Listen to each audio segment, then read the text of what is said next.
Yeah. And so, the next question on here too, in terms of feedback and developing a strong team culture, what does that look like in business and how do you build it?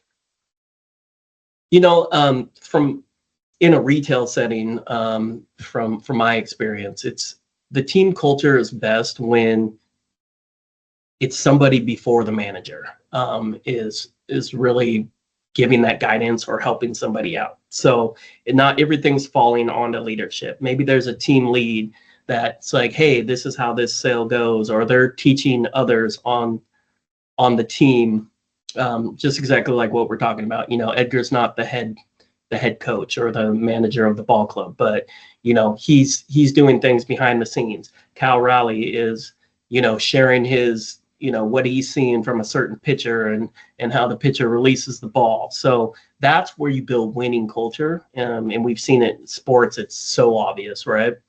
And but in teams, in business teams, when somebody who's not high at the very top of the leadership chart is able to kind of bring people up, those are your most important people, and those are the most important concepts. And um, now it doesn't always have to be the person at the top that's the hero or leading the charge. It's kind of, hey, this is how we do things, because they have a true understanding. So that's what I try to capture as a leader, is try to get everyone on the team to be able to be that leader and teach new members or underperforming members how it's best done.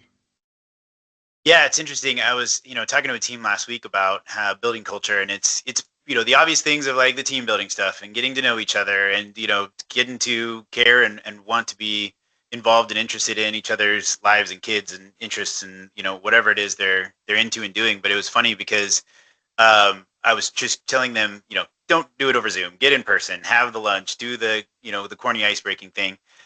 Because even some of the bad things can become good if they happen. Whatever, if everybody's yelling at you, it's still memorable. They're still learning. They're still venting. Whatever. And somebody said, "Yeah, you're right. We had they had a trip recently, and when they went out to lunch, somebody got violently ill, and then everybody was like in a panic because are we all going to get sick? What's going on? Blah blah."